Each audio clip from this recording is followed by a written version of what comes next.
সেদিন নিরন্তর ছাপতে থাকা পুরনো খবরগুলো পড়তে পড়তে একটু চোখ লেগে এসেছিল আমার। কখন থেকে ঝিমোচ্ছি বলতে পারবো না। চটক ভাঙল কলিং বেলের শব্দে। চোখ খুলে দেখি পুঁটিরাম গামছা দিয়ে মুখ মুছতে মুছতে দরজার দিকে এগোচ্ছে। বললাম, দাঁড়াও, আমি দেখছি বলে আমি গিয়ে দরজা খুললাম। দেখি এক বছর 29 কি 30-এর যুবক হাতে একটা কাগজ নিয়ে কৌতূহলী দৃষ্টিতে আমার দিকে চেয়ে রয়েছেন। কাকে চাই? আগে আমার নাম দুর্গাগতি মল্লিক। আপনি কি ব্যোমকেশ বক্সী? না, আমার নাম অজিত বন্দ্যোপাধ্যায়। বসুন, ও একটু বাইরে গেছে, এক্ষুনি চলে আসবে। ছেলেটি ভেতরে এলো। মনে মনে ভাবলাম, এ কি মক্কেল নাকি অন্য কোনো ব্যাপারে এখানে এসেছে।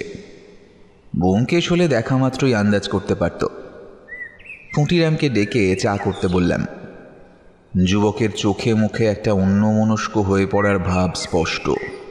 সে চাইছে স্বাভাবিক থাকতে, কিন্তু পারছে না। আরও 30 মিনিট পরে ব্যোমকেশ এলো। পরিচয় আদান প্রদানের পর ব্যোমকেশ তক্তপোষে বসে বলল, বলো, কি দরকারে এসেছো?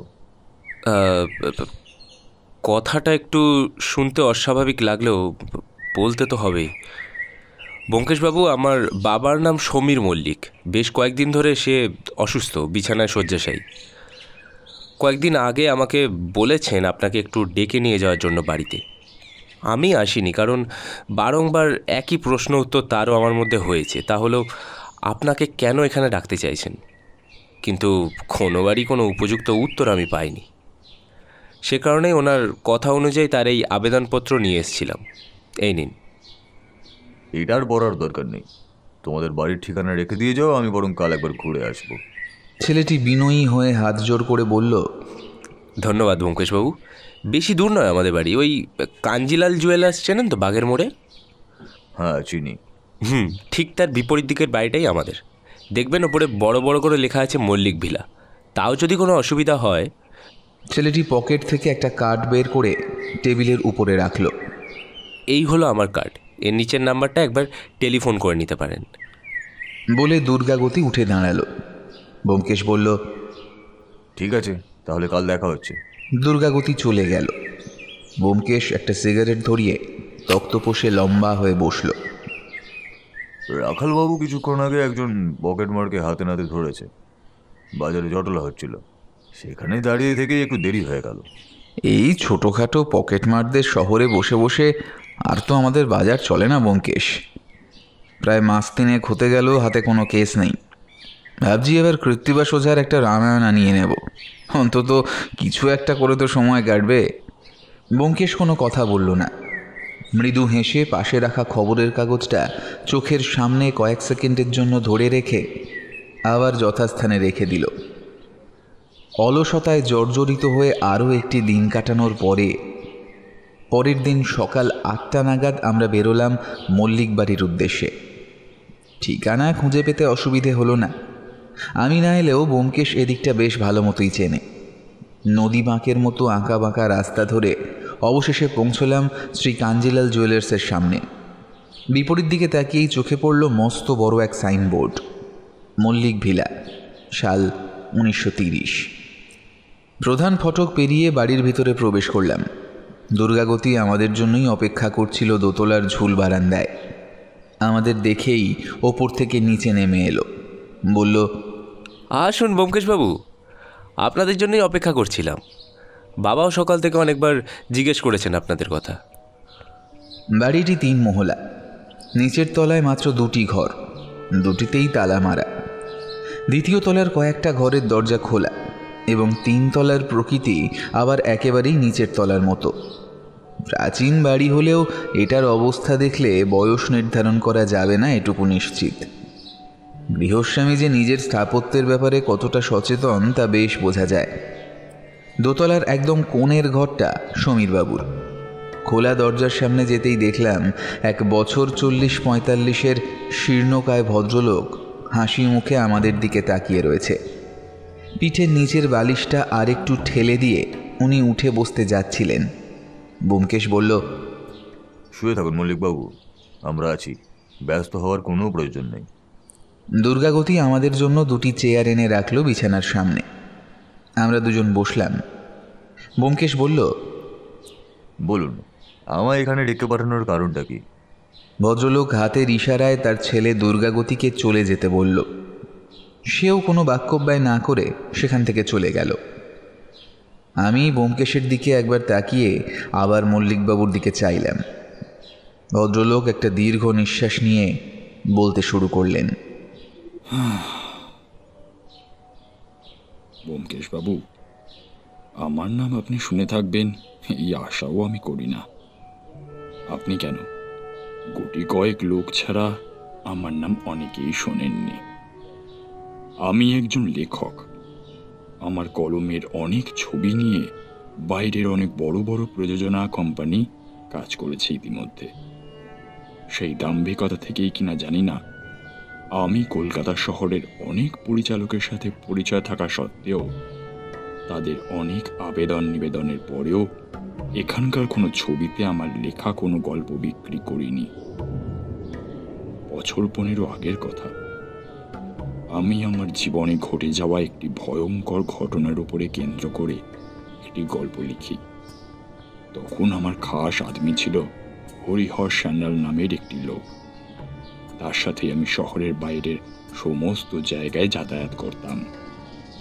আমার কাজবাজেও সে বিভিন্ন রকম তথ্য দিয়ে সাহায্য করত। সেই কারণেই আমার এই শিষ্যের লেখা গল্পটি অন্য কেউ না জানলেও সে পুরোটাই পড়েছিল। ব্যোমকেশবাবু, কেন গল্পটি নিয়ে এতক্ষণ আমি কথা বলছি সেটা আমি আপনাকে মুখে বলবো না। অন্য কেউ না হলেও আপনাকে আমি মন থেকে ভরসা বা বিশ্বাস করতেই পারি। আপনার অনেক সুখ্যাতি আমি শুনেছি, তবে আপনি পড়ার আগে আমি এটুকু বলতে পারি ব্যোমকেশবাবু, আমার গোটা পরিবার নষ্ট হয়ে যাবে গল্পটা প্রকাশিত হলে। খুবই দুশ্চিন্তার মধ্যে আছি। যেটা আমি কাউকে জানতে দিচ্ছি না সেটা আশা করি আপনি বুঝতে পেরেছেন। এমনকি দুর্গাবতীকে পর্যন্ত এই ব্যাপারে আমি কিছুই জানাইনি। ভদ্রলোকের কথাগুলি শোনার পর মনে কৌতূহলের সীমা রইল না। ব্যোমকেশেরও যে একই অবস্থা তা বেশ বুঝতে পারছিলাম। ভদ্রলোক আমার দিকে চোখের ইশারা করে বললেন, অজিতবাবু, বুঝতেই পারছেন, নিজে একজন লেখক হয়ে আপনাকে সমগোত্রীয় বন্ধু ভাবতে আমি একটুকু দ্বিধাবোধ করব না। একটু কাজ করুন, আমার ওই টেবিলের নিচে ড্রয়ারে দেখুন একটা চাবির গোছা আছে। চাবিটি বের করে 3 নম্বর চাবিটি দিয়ে আমার ওই দেরাজটা একটু খুলবেন। নিঃসন্দেহে। আমি উঠে গিয়ে যথাস্থান থেকে চাবি নিয়ে বহুদিনের পুরনো জং ধরা দেরাজটি খুলে ফেললাম। দেখলাম ভেতরে অসংখ্য ফাইল করা কাগজের স্তূপ। সমীরবাবু বললেন, ওই লাল রঙের ফাইলটা বের করে আনুন অজিতবাবু। দেখলাম একটি লাল রঙের ফাইল আলাদা করে দেরাজের পাল্লার একটি চৌকো গর্তে রাখা আছে। আমি সেটি বের করে নিয়ে আবার দরজাটি লক করে দিলাম। ভদ্রলোক বললেন, ওটি ব্যোমকেশবাবুর হাতে দিন। ব্যোমকেশবাবু, এই সেই কাহিনী। ব্যোমকেশ ফাইলটি হাতে নিয়ে বলল, এ তো বেশ বড়। যদি আপনি অনুমতি দেন তবে এটাকে কি আমি আমার সঙ্গে করে নিয়ে যেতে পারি? স্বাচ্ছন্দ্যে। এটা এখানে বসে পড়ার থেকে আপনি বাড়িতে গিয়ে পড়লেই আমি বেশি নিরাপদ বোধ করব। বেশ, তাহলে এখন উঠি। আসুন। আর আমার সাথে। আর হ্যাঁ, কাল সকালে আমি আপনার বাড়িতে এসে জানিয়ে যাব আমার মতামত এবং এই পাণ্ডুলিপিও ফেরত দিয়ে যাব। কেমন? ভদ্রলোক কেবল আশ্বস্ত হয়ে মাথা নাড়লেন। বাইরে বেরিয়ে দেখি একজন মহিলা ঝুল বারান্দায় দাঁড়িয়ে চুল মুছছেন। আমাদের দিকে সন্দিগ্ধ দৃষ্টিতে চেয়ে রইলেন যতক্ষণ আমরা ওই বাড়ির সীমানা পেরিয়ে রাস্তা পর্যন্ত এলাম। ফেরার সময় রিকশাতে বসে প্রশ্ন করলাম, কি ব্যাপার বলো তো ব্যোমকেশ? এমন কি হতে পারে যাতে সমীরবাবু পারিবারিক সংকট বোধ করছেন? আমার ধারণা উনি কোনো একটা বিষয় আমাদের থেকে লুকিয়ে গেলেন। যাই হোক, আমি না চিনলেও তোমার অন্তত লেখকদের ব্যাপারে খবর রাখা উচিত অজিত। এখানে কোনো কথা বলা আমার সাজে না। আসলে প্রচুর পুরনো লেখকদের ব্যাপারে আমি খবর রাখি। তাদের মধ্যে অনেকেই ছায়াছবির জন্য লেখালেখি করেছেন। কিন্তু এই ভদ্রলোকের নাম আমি আগে কখনো শুনিনি। বাড়ি ফিরে এসে পুঁটিরামকে আগে চা দিতে বলল ব্যোমকেশ। তারপর সেই মোটা দিস্তাটি আমার হাতে দিয়ে বলল, তুমি পড়ো ধীরে ধীরে, আমি বরং শুনি। এই ইচ্ছে যে আমার হচ্ছিল না তা বললে ভুল হবে। লেখার প্যাঁচ চোখের সামনে দেখা এবং কানে শুনে তার বিষয়ে অবগত হওয়ার মধ্যে বিস্তর তফাৎ আছে। পুঁটিরাম চা দিয়ে গেল। তাতে একটি লম্বা চুমুক দিয়ে পড়তে শুরু করলাম। গল্পের যে মূল অংশটি এই কাহিনীতে উল্লেখযোগ্য সেগুলিই বর্ণনা করছি। সমীর মল্লিক 33 নম্বর পৃষ্ঠায় লিখেছেন, ঈশ্বর কিভাবে এই ধরনের মানুষকে তৈরি করেছেন জানি না, তবে আমি ঈশ্বরের একজন ক্ষুদ্র কৃপাপ্রার্থী হওয়ার স্বার্থে ছেলেটিকে নিজের বুকে টেনে নিলাম। মানিক সেনগুপ্ত নিজের স্ত্রী ও পুত্রকে আজ হত্যা করে সমস্ত প্রমাণ লোপাট করতেই পারতেন এবং হয়তো করলেনও, কিন্তু যে গহীন জঙ্গলে আজ আমি একটি পুরনো ডাকবাংলোয় লিখতে বসেছি, তার কিছু সামনেই নিজের স্ত্রীকে পুঁতে রেখে মুখ বেঁধে ফেলে দিয়ে গেলেন একটি ছোট্ট পুত্র সন্তানের ফুটফুটে জীবনকে। পরে তার ব্যাপারে সমস্ত খবর আমি নিয়েছি, এমনকি এটাও জেনেছি তার নিজের স্ত্রী কন্যা সহ একটি পরিবার আছে। তবে পেশায় উনি একজন যথার্থ কুরুচিকর কর্মের অধিপতি। 55 পৃষ্ঠায় ভদ্রলোক লিখেছেন, লিখে লিখে হাঁপিয়ে উঠেছে কলম, তবুও সংসারে তার ছাপ পড়তে দিলে কি চলে? আমি 2 ছেলে ও স্ত্রীকে নিয়ে সুখেই ছিলাম, কিন্তু এই মানিক সেনগুপ্ত আবার কোনোভাবে আমার জীবনে চলে এলো। অনেক দিনের একটা কন্ট্রাক্ট সাইন হয়ে আছে এঞ্জেল প্রযোজনা কোম্পানির সাথে, এবং ইনিই হলেন সেই গ্রুপের একজন জরিপ। আমি আগের তৈরি একটি গল্প নিয়ে তাদের কাছে যাই। বেশ কয়েকদিন শহর ছেড়ে সেই কোম্পানির সাথে আমার কাটাতে হয়, এবং তারই মাধ্যমে আমার কথোপকথন হয় এই মানিক সেনগুপ্তর সাথে। বলতে বাধা নেই, এক প্রকার বাধ্য হয়েই কথাবার্তা শুরু করেছিলাম আমি, কিন্তু পরে সেটি বন্ধুত্বে বদলে যায়।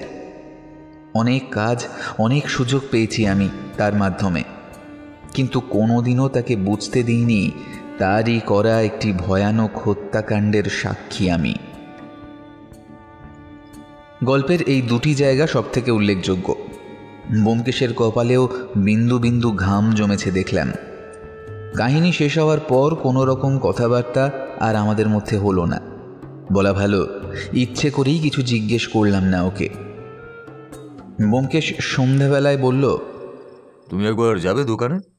যদি পারো এই সমীর মল্লিকের ব্যাপারে সমস্ত খুঁটিনাটি একটু জেনে এসো। আমি গেলে জিনিসটা মানুষের চোখে লাগতে পারে। তাই করলাম। একটু খোঁজ নিতেই ওনার ব্যাপারে অনেক কিছুই আমার অবগত হলো। যেমন ভদ্রলোক বিপত্নিক, ওনার বংশ পরম্পরায় প্রায় সকলেই হিন্দি ছবির জগতের সাথে যুক্ত ছিলেন বা এখনও আছেন। সমীর মল্লিকের ভাই রমেন মল্লিক একজন ছোটোখাটো লেখক, বেশ কয়েকটা নাট্য কোম্পানির সাথে সরাসরি যুক্ত আছেন। ওনার স্ত্রী ও 2 ছেলে বর্তমান। সমীরবাবুর স্ত্রী বিয়ের পর বছর 2 সংসার ধর্ম করলেও তারপর হঠাৎ একদিন উনি সব ছেড়ে চলে যান। এই ঘটনার অন্তর্নিহিত পারিবারিক কারণ জানা যায় না। তার একমাত্র ছেলে দুর্গাগতি এখন একটি স্কুলে শিক্ষকতা করে, তবে টুকটাক ছন্দ লেখার শখ সেও রাখে। ব্যোমকেশকে সবটা জানানোর পর সে বলল, তাহলে এই দুর্গাগতি হলো ওই মানিক সেনগুপ্তের ছেলে? ওনার লেখা অনুযায়ী তো তাই দাঁড়ায়, কিন্তু এই মানিক সেনগুপ্তটা আসলে কে, তার ঠিকানা কি এবং এর থেকে সাম্প্রতিক পারিবারিক সংকটের ভূমিকা হচ্ছে কিভাবে, সেটাই তো ধরতে পারছি না। বাকিটা কাল সমীর বাবুই বলবেন। চলো আজ একদান দাবা খেলা যাক। সেদিন রাতে আমাদের দাবা খেলা চলল প্রায় 2টো পর্যন্ত। সত্যবতী বাড়িতে না থাকলে এই অনিয়মগুলো আমাদের চলতেই থাকে। পরদিন সকালে ঘুম থেকে উঠেই দুজনে তৈরি হয়ে বেরিয়ে পড়লাম। আজ বাড়িতে ঢোকার মুখেই নতুন 2জন ব্যক্তির সাথে দেখা হলো।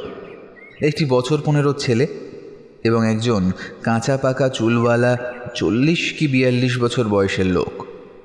ব্যোমকেশের সামনে এসে দাঁড়িয়ে ভদ্রলোক বললেন, নমস্কার ব্যোমকেশবাবু, আমার নাম রমেন মল্লিক।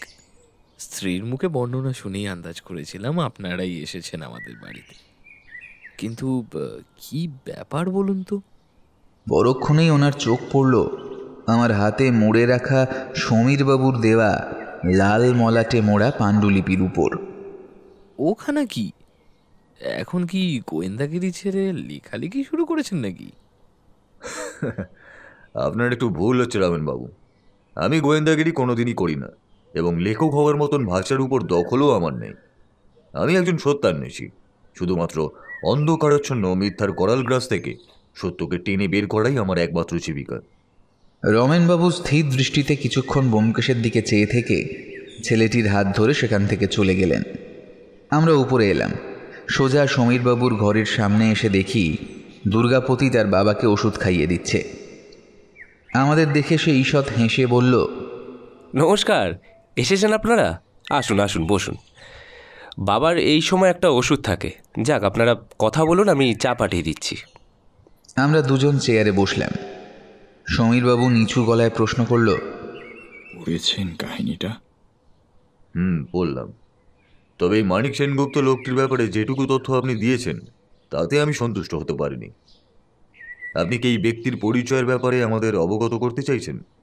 ভদ্রলোক একটু দরজার দিকে দেখে নিয়ে বললেন, আমি যে নামটি লিখেছি সেটি ওই ব্যক্তির আসল নাম নয়। এমনকি আসল নাম জানলে আপনারা একেবারেই তাকে চিনে নেবেন, এইটুকু আমার বিশ্বাস। ব্যোমকেশবাবু, আপনাদের কাছে লুকাবো না, আমার মাথার কাছে গদির নিচে দেখুন কয়েকটি খাম রাখা আছে, ওগুলো একটু দয়া করে বের করুন। ব্যোমকেশ জাজিম উঁচু করে কয়েকটি হলদে খাম বের করল। তারপর বলল, প্রতিটি চিঠিতেই তো লোকাল পোস্টাল স্ট্যাম্প রয়েছে। বলে সে খামের থেকে একটি ছোট্ট কাগজ বের করল। তাতে গোটা গোটা অক্ষরে লেখা, তোমার একটি গল্পের পাণ্ডুলিপির খবর আমি পেয়েছি। খুব শীঘ্রই সেটি আমার হাতে না তুলে দিলে আমি সমস্ত ঘটনাটি রতন রক্ষিতকে জানিয়ে দেব।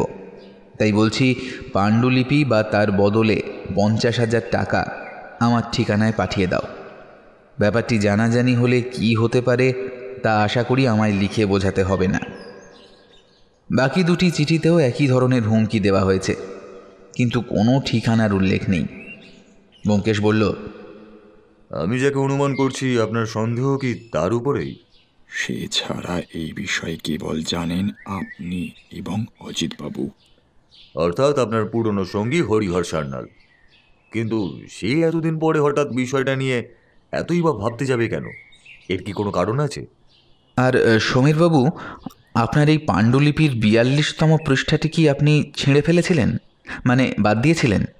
ভদ্রলোক চমকে উঠে বলল, আমি তো কোনো কিছুই বাদ দিইনি। কেন, ওই পৃষ্ঠাটি কি আপনারা খুঁজে পাননি? ব্যোমকেশের কাছেও ব্যাপারটা নতুন। আসলে আমি ব্যাপারটা তখন অতটা গুরুত্ব দিইনি, এবং 41 ও 43 পৃষ্ঠার বিষয়ের মধ্যে খুব একটা ভেদাভেদ নেই বলে তখন পড়ার গতিতেও তেমন কোনো বাধা আসেনি। ব্যোমকেশ ভ্রুকুটি করে আমার দিকে তাকিয়ে আবার সমীরবাবুর দিকে তাকালো। তারপর বলল, আপনি নিশ্চিত আপনার এই দেরাজ কেউ অনুমতি না নিয়ে খোলে না? ব্যোমকেশবাবু, এই ঘরে কেবল আমার চাকর নিধিরাম এবং ছেলে দুর্গাবতী ছাড়া অন্য আর কেউ আসে না।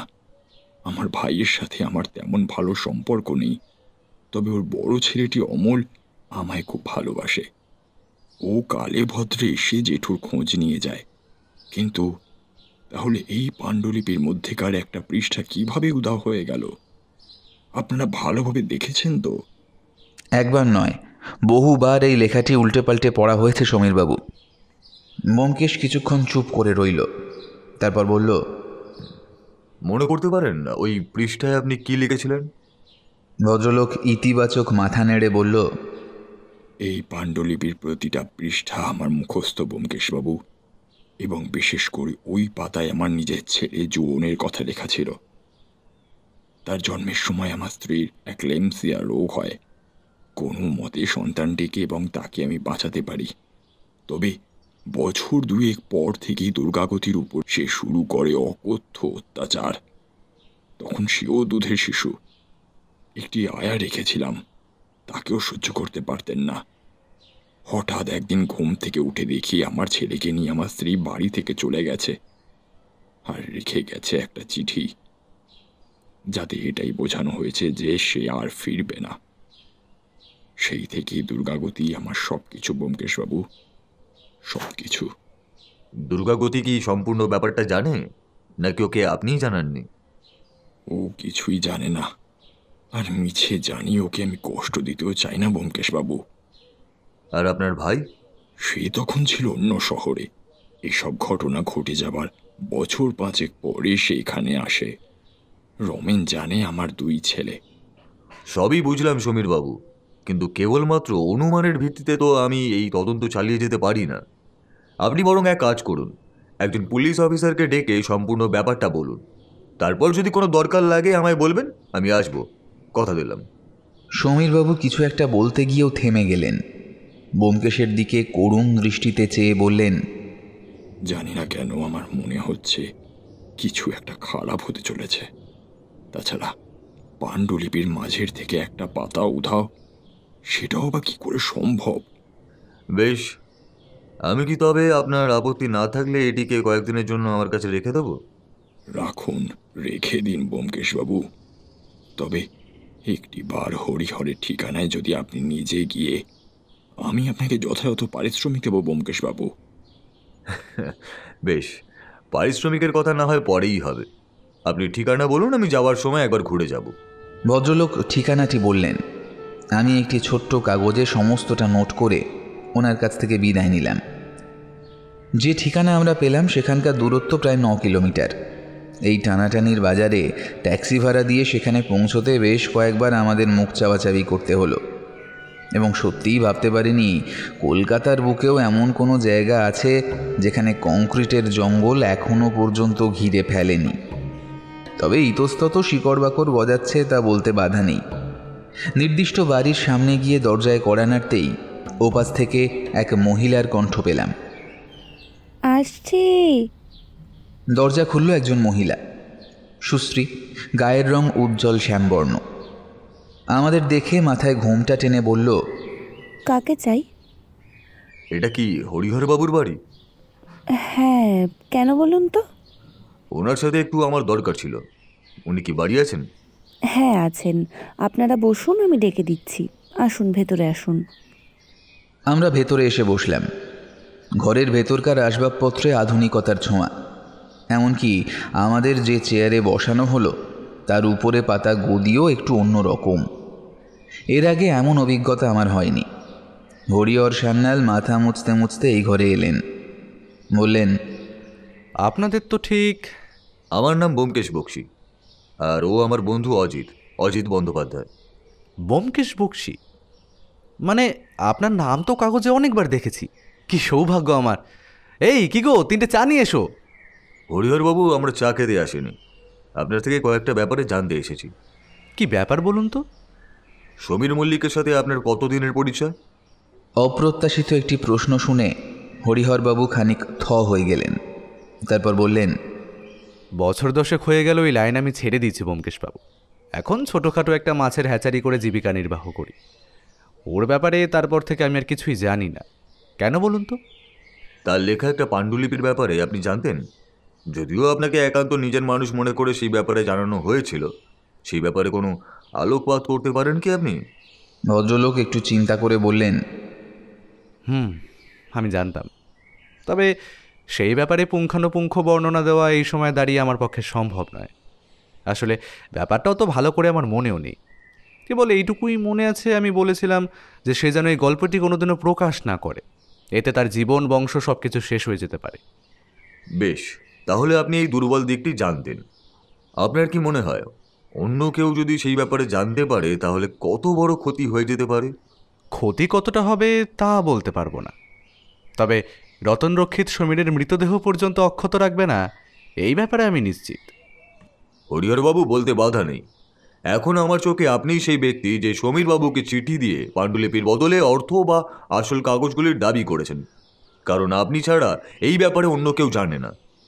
তাই আপনি যদি আপনার ব্যাপারে কাগজে পড়েই থাকেন তাহলে এটুকু জানবেন নিশ্চয়ই যে একজন সত্যান্বেষী হিসাবে আমি হাত গুটিয়ে বসে থাকতে পারি না। প্রয়োজন হলে আপনার কাছে আবার আসতে পারি। আশা করব আপনার কোনো আপত্তি থাকবে না। ভদ্রলোক এই কথাগুলি শুনে যে খুব সন্তুষ্ট হবেন না সেটাই স্বাভাবিক। রুক্ষ কণ্ঠে বললেন, নিজেকে যখন সত্যান্বেষী বলে দাবি করছেন, তখন আশা করব কোনটা ঠিক আর কোনটা ভুল খুব শীঘ্রই আপনি তা বুঝতে পারবেন। আর হ্যাঁ, আমার বাড়িতে কিন্তু আপনাকে সব সময় স্বাগতম। এখন আসতে পারেন। নমস্কার। আমরা বেরিয়ে এলাম। ফেরার সময় ব্যোমকেশ একটা কথাও বলল না। বাড়িতে ফিরে আমি জিজ্ঞেস করলাম, হরিহরবাবুকে তোমার কেমন লোক বলে মনে হলো? ব্যোমকেশ একটা সিগারেট নিয়ে নাকের সামনে পাকাতে পাকাতে বলল, নিঃসন্দেহে চালাক এবং বাকপটু লোক, তবে চিঠি পাঠানোর সম্ভাবনা ওনার দিক থেকে খুবই কম। তা জানা সত্ত্বেও শুধুমাত্র সমীরবাবুকে অনুরোধে একটু হালকা হুমকি দিয়ে আসলাম। কেন? কম কেন? একটু বুদ্ধি খাটাও অজিত, একটু বুদ্ধি খাটাও। একমাত্র সেই আছে যে এই কাহিনীটির ব্যাপারে সমস্তটা জানত। হরিহরবাবু চাইলে এই পুরো কাহিনীটির একটি ক্ষুদ্র সংস্করণ বানিয়ে বাজারে চিরা দরে বিক্রি করতেই পারতেন, এবং তাতে আশা করি উনি আরও অনেক বেশি টাকা কামাতে পারবেন। ভুলে যেও না, ছবির জগতের সাথে ওনার পরিচয়ও বেশি। তাহলে এমন একজন এই কাজটি করেছে যার বর্তমানে একগোছা অর্থের প্রয়োজন। কিন্তু সমস্যা এখানেই, এমন কে আছে যে এই পাণ্ডুলিপির ব্যাপারে জানে? এমন একটি রহস্যের মাঝে জড়িয়ে আছি যে কুল কিনারা পাওয়ার মতো কোনো আলো আর দেখতে পাচ্ছি না। ব্যোমকেশ পোড়া সিগারেটের একটি স্তূপ বানিয়ে ফেলেছে অ্যাস্ট্রের মধ্যে। রাতে খাবার খেয়ে শুতে যাব এমন সময় টেলিফোনটা বেজে উঠল। ব্যোমকেশ পাশেই ছিল। রিসিভার তুলে নিয়ে বলল, হ্যাঁ, ব্যোমকেশ বক্সী কথা বলছি। ওপাশ থেকে রাখালবাবুর গলা পেলাম। হ্যাঁ ব্যোমকেশ দা, রাখাল বলছি। এখন একবার আসতে পারবেন? কেন বলুন তো? কালীতলার রাস্তায় একটা বডি দিয়ে গেছে। খবর পেলাম খুন হয়েছে রতন রক্ষিত। আপনার বাড়ি তো কাছেই, আপনি পৌঁছান, আমি আসছি। আমরা এখনই বেরোচ্ছি। ঠিক শুনতে পেলাম না, কি বললেন? রতন রক্ষিত খুন হয়েছেন, চলে এসো অজিত। খবরটা পেয়ে যেন পায়ের তলার মাটি সরে গেল। মন স্বাভাবিকভাবেই সাম্প্রতিক ঘটনার সাথে এই খুনের যোগসূত্র খুঁজতে ব্যস্ত হয়ে উঠল, কিন্তু হঠকারিতায় কোনো স্থির সিদ্ধান্তে আসতে পারলাম না। ঘটনাস্থলে পৌঁছে দেখি সাদা পাঞ্জাবি ও প্যান্ট পরিহিত একজন মোটাসোটা চেহারার মৃতদেহকে ঘিরে ইতিমধ্যেই অনেক লোকের জমায়েত হয়েছে। রাখালবাবুও পৌঁছলেন প্রায় আমাদের সাথে সাথেই। পুলিশ দেখে জমায়েতের মাঝ থেকে একটা সরু যাতায়াতের রাস্তা তৈরি হলো। এবার সম্পূর্ণ কাছে এসে বিষয়টি প্রত্যক্ষ করলাম। রতন রক্ষিত লোকটিকে যে আগে কোথাও না কোথাও দেখেছিলাম তাতে সন্দেহ নেই। ব্যোমকেশ বলল, রাখালবাবু, খুন এখানে হয়নি। আমার ধারণা রক্ষিতবাবুকে গুলি করার পর উনি সেখান থেকে পালিয়ে বাঁচার চেষ্টা করছিলেন। রক্ত জমাট বেঁধে এসেছে, অর্থাৎ এখন বাজে 10:20। বাকিটা ফরেন্সিক রিপোর্টেই বোঝা যাবে। আপনারা কি কেউ গুলির কোনো শব্দ পেয়েছেন? শেষ প্রশ্নটি ওখানে উপস্থিত জমায়েতের উদ্দেশ্যে ছিল। প্রত্যেকেই না বাচক মাথা নাড়ল। রাখালবাবু বললেন, আপনিই ঠিক, কিন্তু তাহলে কি রক্তের দাগ পাওয়া যাবে না? বলে উনি উঠে দাঁড়ালেন। ব্যোমকেশ বলল, খুঁজে দেখতে পারেন, তবে আমার মনে হয় না খুব একটা লাভ হবে তাতে।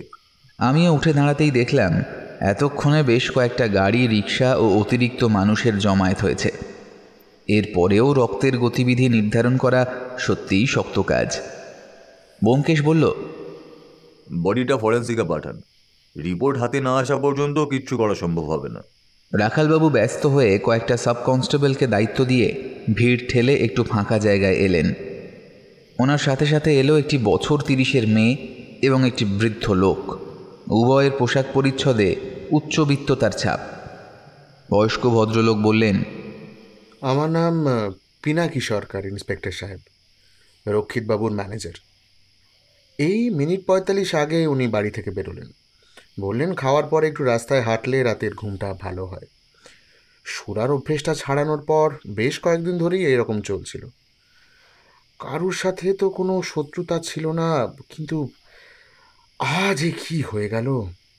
ব্যোমকেশ মেয়েটিকে বলল, আপনি কি রক্ষিতবাবুর মেয়ে? সে ইতিবাচক মাথা নাড়ল। ব্যোমকেশ প্রশ্ন করল, পিনাকিবাবু অবগত নন এমন কোনো কিছু কি আপনি আপনার বাবার ব্যাপারে জানাতে পারবেন?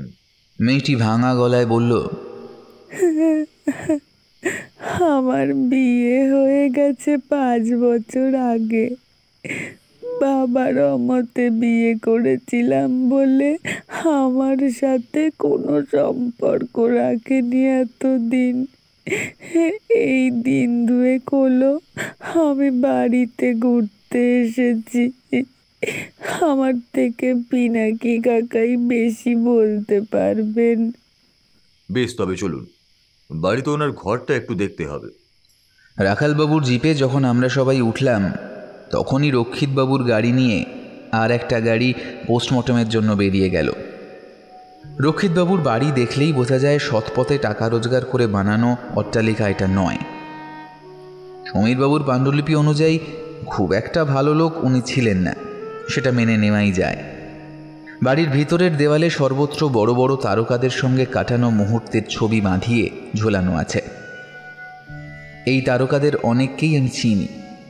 রক্ষিতবাবুর ম্যানেজার পিনাকি আমাদের নিচের তলার একটি বড় হল ঘরে নিয়ে গেলেন। এটিকে স্টুডিও বললে ভুল হবে না। ঘরের এক কোণে প্রজেক্টরের মাধ্যমে ছবি উপভোগ করার ব্যবস্থা আছে। তার সামনে লম্বা তক্তপোষের সামনে সাজা আছে একটি কোমর সমান উঁচু পেতলের হুঁকোদানি। পিনাকিবাবু বললেন, ওখানে বসেই দিনের বেশিরভাগ সময় কাটাতেন রক্ষিতবাবু।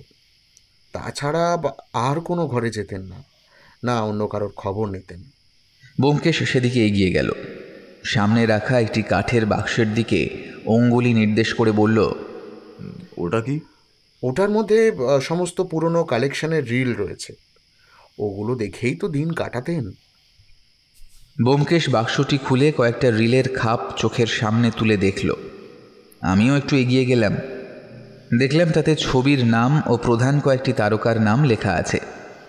বোধহয় এগুলো রক্ষিতবাবু নিজেই লিখেছেন। এমন সময় চোখে পড়ল জিনিসটা। দেখলাম একদম তলার একটি খাপের থেকে একটা কাগজের অংশ কিছুটা বেরিয়ে আছে। কৌতূহলবশত বললাম, দেখো তো ওটা কোনো চিঠি কিনা। ব্যোমকেশ তলার থেকে খামটি বের করলো। তারপর যে কাগজের টুকরোটি ওই খামের ভেতর থেকে বেরোলো তা দেখে আমি স্তম্ভিত হয়ে সেদিকে চেয়ে রইলাম। দেখলাম এটি সেই পাণ্ডুলিপি থেকে উধাও হয়ে যাওয়া একমাত্র পাতাটি, অর্থাৎ 42 নম্বর পৃষ্ঠা, অর্থাৎ সমীরবাবুর লেখা কাহিনীর 42 নম্বর পৃষ্ঠা। আমি ও ব্যোমকেশ মুখ চাওয়াচাওয়ি করলাম। রাখালবাবু বললেন, ওটি কি? জকের ধন। চলুন আমাদের বাড়ি চলুন, বাকিটা না হয় ওখানেই বলছি।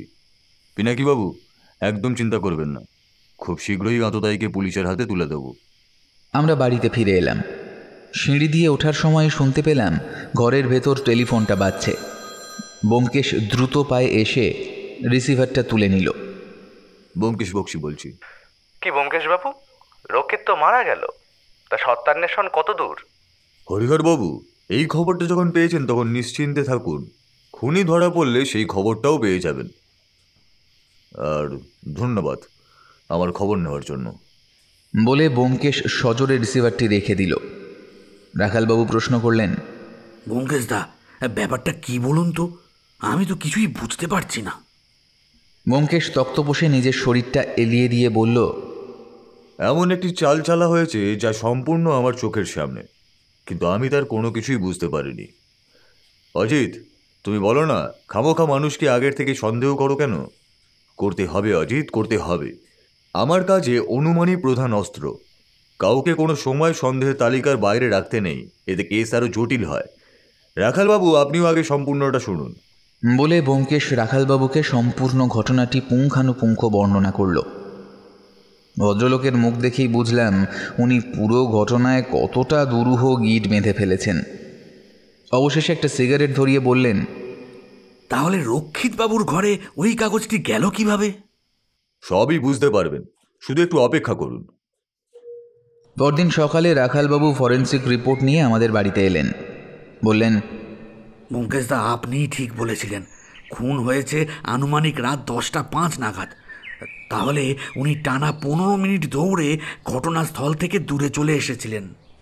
এবং খুনিও তার সাথে এসেছিল, এতে সন্দেহ নেই। কারণ সে কোনো মতেই আহত ব্যক্তির মৃত্যু নিশ্চিত না হওয়া পর্যন্ত সেখান থেকে যাবে না। সে আড়াল থেকে সমস্তটা লক্ষ্য করেছে। বেশ, এবার আপনি আসুন সমীরবাবুর বাড়িতে। এখনই আপনাকে নিয়ে যাওয়া যাবে না, তবে তৈরি থাকবেন, কারণ অতিথি আপ্যায়ন আপনাকেই করতে হবে। রাখালবাবু সম্মতি প্রকাশ করে চলে গেলেন। উনি আমাদের ছেড়ে দিতেই চেয়েছিলেন, কিন্তু ব্যোমকেশ তাতেও রাজি হলো না। আমরা রিক্সা নিয়ে সমীরবাবুর ঘরে যখন পৌঁছলাম, তখনও আগের দিনের মতো দেখলাম দুর্গাগতি তার বাবাকে ওষুধ খাওয়াচ্ছে। ব্যোমকেশ বলল, ওষুধের শিশিটা একটু আমার চাই সমীরবাবু। সে তো ফুরিয়ে গেছে দেখে এইমাত্র নালায় ফেলে দিলাম ব্যোমকেশবাবু। আমি এক কাজ করতে পারি, আপনাকে প্রেসক্রিপশনটা দিতে পারি, যাতে ডাক্তারবাবু ওষুধ লিখে দিয়েছিলেন। কোথায় সেটা? ছেলেটি সঙ্গে সঙ্গে ড্রয়ার থেকে একটি ডাক্তারের নাম ও টেলিফোন নাম্বার সহ কাগজ বের করে ব্যোমকেশের হাতে দিল। দেখলাম তাতে কয়েকটা ক্যালসিয়ামের ওষুধ ছাড়া আর কিছুই লেখা নেই, এবং সব শেষে লেখা আছে একটি হজমের তরল ওষুধ। ব্যোমকেশ জিজ্ঞেস করল, আপনার রোগটা কি হয়েছিল জানতে পারি? ভদ্রলোক ব্যোমকেশের এই কাজকর্মে কিছুটা বিস্মিত হয়ে পড়েছিলেন। ধাতস্থ হয়ে বললেন, বিশেষ কিছু নয়, তবে কর্মজীবনে একবার শুটিং দেখতে গিয়ে একটা চলন্ত গাড়ির থেকে পড়ে গিয়েছিলাম আমি। সেই থেকে পিঠের দিকটায় একটা চিনচিনে ব্যথা ছিল। বয়স কম ছিল ব্যোমকেশবাবু, অতটা তখন গুরুত্ব দেয়নি। হঠাৎ বছর খানেক আগের থেকে এক জায়গায় বেশিক্ষণ বসে থাকলেই সেই জায়গায় বেশ ব্যথা অনুভব করতে শুরু করলাম। দুর্গাবতী তখন সবে সবে চাকরি হয়েছে, বলল আর বেশি কষ্টের কাজ করা দরকার নেই। সে কারণে ধীরে ধীরে বাইরে বেরোনোই বন্ধ করে দিলাম আমি। কিন্তু ব্যোমকেশবাবু, সত্যি বলতে তারপর থেকে আমার শরীরের উন্নতির থেকে বেশি হয়েছে অবনতি। এখন নিধিরাম খাইয়ে দেয় বলে দুটো খেতে পারি। দুর্গাবতী স্কুলে চলে গেলে আমি পুরো একা হয়ে যাই। ভদ্রলোকের কথা শুনে মায়া হলো। ব্যোমকেশ বলল, আপনার বাড়িতে প্রবেশ করার জন্য আর কোনো জায়গা আছে কি? কই না তো। ব্যোমকেশ এবার একেবারে সমীরবাবুর সামনে চেয়ার টেনে বসল। তারপর নিচু গলায় বলল, রতন রক্ষিত খুন হয়েছে, খবর পেয়েছেন? ভদ্রলোক প্রায় আঁতকে উঠলেন। বললেন, খুন? ব্যোমকেশ হাতের ইশারায় সতর্কতা আনল। সমীরবাবু বললেন, খুন? কখন? কিভাবে? সব বলবো সমীরবাবু, এবং আপনার খোয়া যাওয়া পাণ্ডুলিপির পাতাটিও উদ্ধার হয়েছে। কোথায় পেলেন? রতন রক্ষিতের ঘরে। কি অদ্ভুত ঘটনা ব্যোমকেশবাবু, এটা কিভাবে সম্ভব? মানে আপনি কি নিশ্চিত? বলে ব্যোমকেশ পকেট থেকে ওই 42 নম্বর পাতাটি বের করে সমীরবাবুর চোখের সামনে ধরল। তারপর বলল, দেখুন তো, এটি সেই কাগজ কিনা? ভদ্রলোকের চোখ আটকে রইল কাগজটির দিকে। ঠোঁটের চামড়া কয়েকবার কেঁপে উঠল বিস্ময়ে। ব্যোমকেশ বলল, এই কাগজে রতন রক্ষিতের প্রয়াত স্ত্রী এবং তার বাপের বাড়ির সম্বন্ধেও আপনি সব গচ্ছিত তথ্যের ব্যাপারে লিখেছিলেন। যদি আমি খুব ভুল না করে থাকি, আপনার স্ত্রী মৃণালিনী দেবী ওই একই বাড়ির মেয়ে ছিলেন, তাই তো? এই পাতাটি আমি ব্যোমকেশের থেকে নিয়ে পড়িনি, তবে এখন ওর মুখে কথাটা শোনার পর মনে আরও কয়েকটা জটিল জায়গা বাড়ল, বই কমল না। সমীরবাবু নিচু গলায় বললেন, তখন দুর্গাবতী একদমই ছোট। ওকে নিয়ে কি করব কি না এসব ভাবতে ভাবতে ওর বাড়ির ঠিকানা বের করে তাদের বাড়িতে পৌঁছেছিলাম। ওই বাড়িতে মৃণালিনী ছাড়া শুধু ছিল তার বৃদ্ধা মা। তার সামনে আমার দেখা চাক্ষুষ বর্ণনার কথা আমি বলতে পারিনি, তাই মৃণালিনীকে সব বুঝিয়ে বলি, এবং এটাও বলি যদি এই মুহূর্তে কোনো রকম পুলিশি ব্যবস্থার কথা চিন্তাও করা হয়, তাহলে ওরাও মরবে, সাথে মরবো আমিও। তার মাঝে অসহায় হয়ে পড়বে এই নিষ্পাপ শিশুটি। তাকে দেখার আর কেউ থাকবে না। এই শর্তেই বিয়ে করেছিলাম আমি তাকে। দোষ আপনার নয় সমীরবাবু, আপনি তো সবটা জানাতেই চেয়েছিলেন। আর একটু অপেক্ষা করুন, সমস্ত বিষয়টা বের করে আনবো আপনার সামনেই। আপনি খালি পেটে ওষুধ খেলেন তো? হ্যাঁ, কেন বলুন তো? কিছু খাবেন না, আমি ডাক্তার পাঠাচ্ছি। একটু আপনার রক্ত পরীক্ষা করতে হবে। দুর্গাগতি পাশের ঘরেই থাকে তো? হ্যাঁ। বেশ, চলে এসো অজিত। ব্যোমকেশ পাশের ঘরের সামনে এসে গলা ঝেড়ে বলল, স্কুলের জন্য তৈরি হচ্ছেন বুঝি? দুর্গাগতি মুখে একটা হাসি টেনে বলল, হ্যাঁ, ওই আর কি। বাবাকে দেখতে দেখতে রোজই একটু দেরি হয়ে যায়। ছুটি হয় কখন আপনার? এই 3টে নাগাদ। আচ্ছা, ক্যাম্বেল স্কুল তো? হ্যাঁ। আচ্ছা, আজ একটু আপনার বাড়িতে আসবো, তবে বিকাল নাগাদ। আপনার সাথে একটু কথা আছে। ঠিক আছে। আমরা প্রণামপূর্বক বিদায় নিলাম। ব্যোমকেশ বাইরে এসে বলল, সোজা থানায় চলো। থানায় পৌঁছে ব্যোমকেশ প্রথমে একটি ডাক্তারের ব্যবস্থা করে পাঠিয়ে দিল মল্লিকবাবুর বাড়িতে। তারপর বলল, ক্যাম্বেল স্কুলের সামনে আজকে একটু তাগাদা দিতে হবে। আমি একটু শিমুলতলা যাচ্ছি, খুব তাড়াতাড়ি ফিরে আসবো। বলে ব্যোমকেশ বেরিয়ে গেল। আমি ও রাখালবাবু উল্লেখিত স্কুলের সামনে গিয়ে দেখলাম দুর্গাগতি গেটের বাইরে দাঁড়িয়ে একটি যুবতী মেয়ের সঙ্গে কথা বলছে। মেয়েটির হাতে একটি বড় ব্যাগ এবং পরনে নতুন শাড়ি। তারপরেই দুর্গাগতি স্কুলের পাঁচিলের ভিতরে গেল। মিনিট 10 পরে আবার ফিরে এলো। পরক্ষণেই তারা দুজন উঠল একটা ট্যাক্সিতে। আমি রাখালবাবুকে বললাম, ওই ট্যাক্সিটা লক্ষ্য করুন। আমার মনে হয় দুর্গাগতির গতি ঠিক নেই। আমাদের গাড়ি গড়ালো। ট্যাক্সিটি থামল স্টেশনের সামনে। আমি রাখালবাবুকে হালকা কনুইয়ের চাপে বুঝিয়ে দিলাম দুর্গাগতিকে গিয়ে আটকানোর কথা। ভদ্রলোক এই ধরনের কাজে পারদর্শী। মুহূর্তের মধ্যে গাড়ি থেকে নেমে এক টানে ছেলেটিকে নিয়ে তুলল জিপের মধ্যে। দুর্গাগতির দিকে তাকিয়ে হেসে বললাম, একটু অপেক্ষা করো, ব্যোমকেশের সাথে একটু কথা বলেই চলে যেও। কি এভাবে আমায় তুলতে পারেন না আপনারা? সেটা তুমি ঠিক করবে না ছোকরা। চলুন রাখালবাবু। আমরা সমীরবাবুর বাড়িতে ফিরলাম। রাখালবাবুর তত্ত্বাবধানে পুলিশি ব্যবস্থার সুবিধা পাওয়া গেল সমীরবাবুর রক্তের রিপোর্ট বের করায়। ব্যোমকেশ ফিরল বিকেল 5টা নাগাদ। আমি, রাখালবাবু ও দুর্গাগতি তখন বসে আছি মল্লিকবাবুর সামনে। ব্যোমকেশ বলল, প্রতিনিয়ত ঘুমের ওষুধ নিয়ে যাচ্ছেন হজমের নামে সমীরবাবু। আপনার রক্তের রিপোর্ট তার প্রমাণ দিচ্ছে। দুর্গাগতি নিজের হাতে লেখা ওষুধের প্রেসক্রিপশন দেখিয়ে অন্য কাউকে বোকা বানাতে পারলেও আমায় পারবে না। তবে হ্যাঁ মল্লিকবাবু, এবারও একটা জিনিস মানতেই হলো, সেটা হলো রক্তের প্রভাব। রক্ত কখনো ধোকা দেবে না। আপনার পালিত ছেলে দুর্গাগতি টাকা চুরির লোভে আপনাকে ঘুমের ওষুধ খাইয়ে প্রতিনিয়ত আপনার সিন্ধুক, আলমারি ও দেরাজ হাতিয়েছে। এই কাজ করতে গিয়েই তার হাতে পড়ে আপনার ওই পাণ্ডুলিপি। আশা করি সম্পূর্ণটাই তার পড়া। রতন রক্ষিতের ছেলে, বুদ্ধিও তার বাবার মতনই। সে ঠিক করে আপনাকে ব্ল্যাকমেল করে আপনার কাছ থেকে মোটা একটা টাকা হাতিয়ে নেবে এবং চিঠি লিখতে শুরু করে। বলা ভালো, এই জন্যই সে সহজে আমার কাছে আসতে চাইছিল না। তবুও সে আমার বাড়ি আসার আগে যে অনেকটাই গুছিয়ে নিয়েছিল তার উদাহরণ হলো এই প্রেসক্রিপশন। একই সঙ্গে তার মামার বাড়ির ঠিকানা থেকে রতনবাবুকে আপনার বইয়ের 42 নম্বর পাতাটি ছিঁড়ে নিয়ে চিঠি মারফত পাঠায় এবং আমি নিশ্চিত সেখানেও সে কিছু টাকা দাবি করে অথবা বিষয় সম্পত্তি। রতনবাবু এখন বৃদ্ধ হয়েছেন, আগের করা কাজ ছেড়ে দিয়ে সাধারণ জীবন কাটাচ্ছিলেন, কিন্তু এই চিঠি তাকে উত্ত্যক্ত করে এবং দুর্গাগতি নজর রাখে তার উপরে। সে যখন বুঝতে পারে রতনবাবু তাকে টাকা দেওয়া তো দূর, বরং এই কাহিনীর পুরো ঘটনাটি উদ্ধারের জন্য হয়তো খোঁজ খবর লাগাতে শুরু করেছে, তখনই দুর্গাগতি বোধ করে উভয় সংকট। আপনি কিছু না করতে পারলেও তার বাবা তাকে ছোটবেলাতেই খুন করে গেছিল। এখন আর নতুন করে মারতে যে বিন্দু মাত্র দ্বিধাবোধ করবে না তা সহজেই বোঝা যায়। এতে করে শুধু দুর্গাগতি নয়, তার সাথে প্রাণ হারাবেন আপনি, সে এবং তার মামার বাড়ির লোকজন। কিন্তু এত ঝামেলা হলে দুর্গাগতি তার প্রেমিকার জন্য আর করে যেতে পারল কি? থানার থেকে খবর পেলাম আপনার ছেলে একটি বিবাহিত মেয়েকে নিয়ে পালিয়ে যাওয়ার ফন্দি করেছিল। নির্ঘাত কোথা থেকেও কিছু টাকা পেয়েছে। কালকেই আমার চিকিৎসা বাবদ 50,000 টাকা আমার থেকে নিয়েছে সে। বলেছে আরো ভালো ডাক্তার দেখাতে হবে, তার কাছে সম্পূর্ণ টাকা নেই, তাই আমি এখন কিছুটা দিয়ে তাকে সাহায্য করি। তাহলে হয়ে গেল 2 2 4। তবে আমি জীবনে প্রথমবারের জন্য কোনো একটা খুনকে সমর্থন করব যেটা দুর্গাগতি করেছে। এমন একজনকে আগেই মেরে ফেলা উচিত ছিল। সমীরবাবু, আপনার কপাল খুবই দুর্ভাগ্যজনক।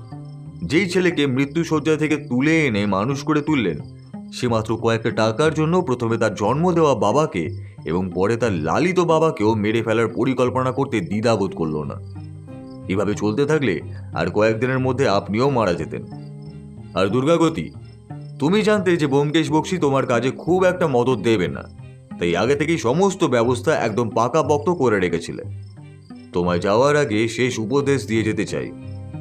যে মানুষটি তোমায় মৃত্যুর মুখ থেকে টেনে এনে বড় করে তুলল, তোমায় শিক্ষা দিল, চাকরির যোগ্য করে তুলল, আজ তাকে তুমি এভাবে দিনের পর দিন শেষ করে দিচ্ছ। এই পাণ্ডুলিপি পড়ার পরেও তোমার মনের এই পাষণ্ডতা তৈরির কারণ কি সেটা জানতে চাই না। কারণ আগেই বললাম, রক্তের মধ্যেই তোমার বিষ আছে, যেটা আগেই বললাম। তবু এতটুকু বিবেক বোধ মানুষের মধ্যে না থাকলেও তুমি তোমারই জন্মদাতার মতো তোমার পালিয়ে নিয়ে যাওয়া স্ত্রীকে গর্ভবতী অবস্থায় মেরে ফেলবে না, তার কি কোনো নিশ্চয়তা আছে তোমার কাছে? অজিত, এবার একটু সমাজের এই করুণ অবস্থা নিয়ে লেখো।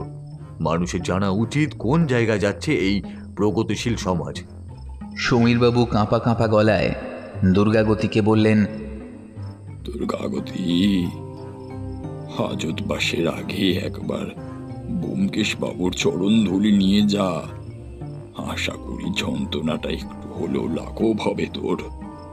আর ব্যোমকেশ বাবু, এতদিন আপনার নাম শুধু শুনেছি, আজ সামনে থেকে এক বাঙালি সন্তানের সুনিপুণ কর্মদক্ষতা ও বিচক্ষণতা দেখলাম। শুধু পারিশ্রমিক দিয়ে আপনাকে ছোট করব না, ঈশ্বরের কাছে চাইব ঘরে ঘরে জন্মে উঠুক এমন ন্যায়পরায়ণ বাঙালি সন্তান। সাবাস ব্যোমকেশ, সাবাস।